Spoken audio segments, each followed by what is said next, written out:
अवधूत चिंतन श्री गुरुदेव दत्त श्री स्वामी समर्थ तुमच्या सगळ्यांचं आपल्या चॅनेलमध्ये खूप खूप स्वागत करते. बघा ताईंनो, श्रावण महिन्यामध्ये आपल्याला जी काही कामं करायची आहेत, कामं म्हणण्यापेक्षा ह्या काही नियम म्हणू शकतो आपण, की श्रावण महिन्यामध्ये जर या गोष्टी आपण केल्या तर त्याचा खूप चांगला परिणाम आपल्या आयुष्यावर होत असतो. आणि त्यातल्या त्यात काही गोष्टी या स्त्रीसुद्धा करू शकते, पुरुषसुद्धा करू शकतात. असं काही नाही की घरातल्या फक्त स्त्रीनेच करायचं आहे.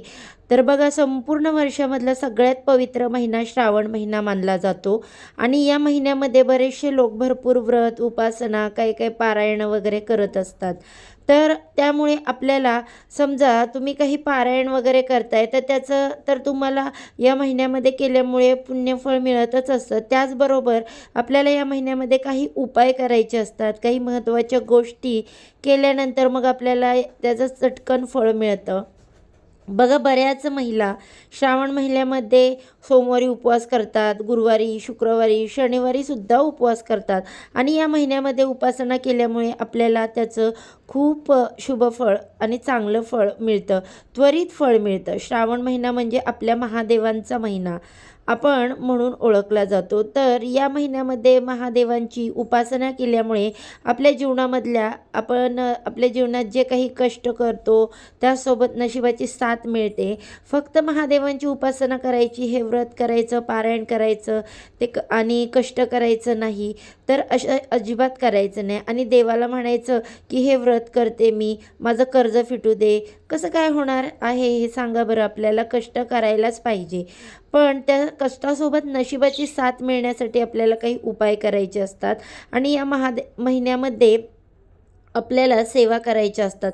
उगाचच कोणी येऊन आपलं कर्ज वगैरे फेडणार नाही आहे, कष्ट करायचे असतात. तर त्यामुळे बघा, या महिन्यामध्ये भगवान महादेवांची जमेल तशी सेवा करा. त्यातल्या त्यात बघा ताईंनो, लक्षात ठेवा, सौभाग्यवती स्त्रियांनी सुद्धा श्रावण महिन्यामध्ये काही जर सेवा केल्या, छोटे मोठी कामं केली ना, तर घरामध्ये आनंदाचं सकारात्मक वातावरण राहण्यासाठी ना खूप मदत होते. आणि प्रत्येक स्त्रीची तीच इच्छा असते की माझं घर हे सुखानं, आनंदानं नेहमी भरलेलं असावं, दुःख अडीअडचणी येऊ नयेत. आणि दुःख जरी आलं तरी पण कारण ते येणारच बघा, कारण आयुष्यामध्ये सुख येतं, सुखामधून दुःख येतच असतं.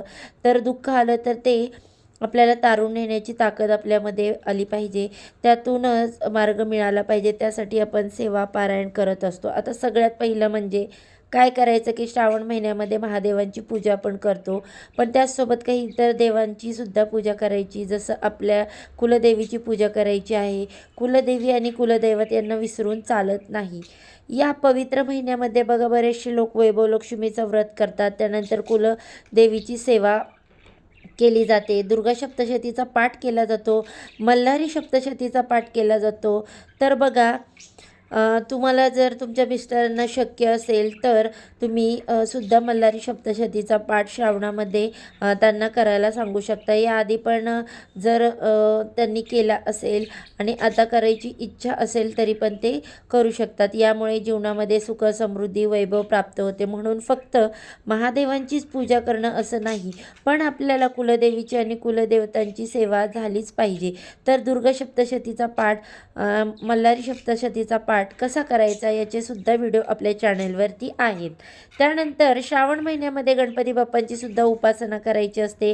म्हणजे दर मंगळवारी आणि बुधवारी गणपती बाप्पांना 11 किंवा 21 दुर्वार्पण करायचे आहे. त्यामुळे घरातील दारिद्र्य कमी होऊन वायफळ खर्च होत नाही, सततचे आजारपण वगैरे जातं आणि घरामध्ये सुख शांती नांदते. आणि त्यानंतर दुसरी महत्त्वाची गोष्ट म्हणजे, आणि बघा, या श्रावण महिन्यामध्ये जे आपल्या घराचं वातावरण कसं शांत राहील ते बघायचं. घरामध्ये 5 वेगवेगळ्या प्रकारचे लोक असतात, 4 वेगवेगळ्या प्रकारचे लोक असतात. सगळ्यांचा स्वभाव काही सारखा कधीच नसतो. एखादं समजून घेणारं असतं, एखादं रागीट असतं, एखादं चिडचिड करणारं असतं, तर एखादं शांत असतं.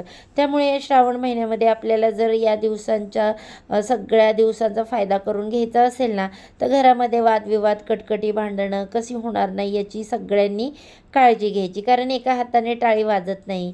कारण या पवित्र महिन्यामध्ये जर घरामध्ये काही भांडणं कटकटी झाल्या तर मग यापेक्षा ही वाईट दिवस, अडीअडचणी, दुःख आपल्या आयुष्यामध्ये यायला लागतात आणि मग आपणच म्हणतो की बघा माझ्यावरती अशी वेळ का आली. त्यानंतर बघा श्रावण महिन्यामध्ये दररोज सकाळी लवकर उठून आपल्या देवांची पूजा झालीच पाहिजे. देवांना अंघोळ घालून त्यांना देवांची पूजा जी आहे तर ती या महिन्यामध्ये रोजच करा. माहीत आहे काही लेडीज ज्या आहेत त्या वर्किंग असतात, ऑफिस वगैरे असतं, पण हे काही नियम आहेत ना ते नक्की पाळा. त्यामुळे घरातील नकारात्मक ऊर्जा कमी होऊन सकारात्मक ऊर्जा वाढण्यासाठी मदत होते आणि मग घरामध्ये आनंदाचं वातावरण राहतं. बघा त्याचबरोबर श्रावण महिन्यामध्ये सौभाग्यवती स्त्रियांनी मी जसं सांगितलं याआधी पण व्हिडिओमध्ये की आपण सौभाग्याचे अलंकार घालायचे आहे. जसं की बघा मंगळसूत्र, त्यानंतर हातामध्ये हिरवी बांगडी, पायामध्ये जोडवी, कपाळावरती टिकली, या गोष्टी आपल्याला असल्याच पाहिजेत.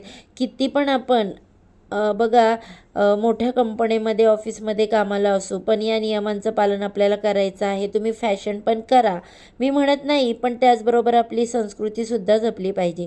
त्यामुळे आपण सौभाग्य जे आहे ते अखंड टिकतं आणि त्यानंतर आपला नवरा बायकोंमधलं प्रेम वाढतं. बघा महादेवांचा महिना आहे आणि माता पार्वती आणि भगवान महादेव जे आहेत तर त्यांचं जे नातं आहे ते अतिशय घट्ट होतं. तर त्यामुळे या महिन्यामध्ये आपल्याला जे काही सौभाग्याचे अलंकार आहेत ते घ्यायचेच आहेत. तर बघा अशा काही गोष्टी आहेत, हिरव्या बांगड्या तर महिलांनी घ्यायच्याच आहेत. याबद्दलचा सेपरेट व्हिडिओ मी तुमच्यासोबत चॅनेलवरती नक्कीच शेअर करणार आहे. तर बघा ही काही 4 ते 5 कामं आहेत. त्यानंतर घर स्वच्छ करायचं आपलं, त्यानंतर तुम्ही रोज जमल्यास रांगोळी काढा. निदान सोमवारी तरी आपल्याला रांगोळी काढायचीच आहे. मुख्य दरवाजा स्वच्छ करायचा, जमतील त्या गोष्टी करा. छोट्या छोट्या गोष्टी पण केल्यामुळे आपल्याला आनंदसुद्धा तितकाच मिळतो. तर बघा अतिशय या छोट्या छोट्या गोष्टी मी तुम्हाला सांगितल्या आहेत. तर या गोष्टी तुम्ही कराल या महिन्यामध्ये आणि तुम्हाला 100% त्याचा फायदा होईल, आनंदसुद्धा तितकाच मिळेल हे मला नक्की माहीत आहे. त्यामुळे नक्की तुम्ही करा, स्वतःला तुम्हाला त्याचा अनुभव येईल. ही माहिती पटली असेल तर व्हिडिओला लाईक करा, शेअर करा. आपल्या चॅनलवरती नवीन असाल तर चॅनलला सबस्क्राईब करा. धन्यवाद. सर्वांना श्री स्वामी समर्थ.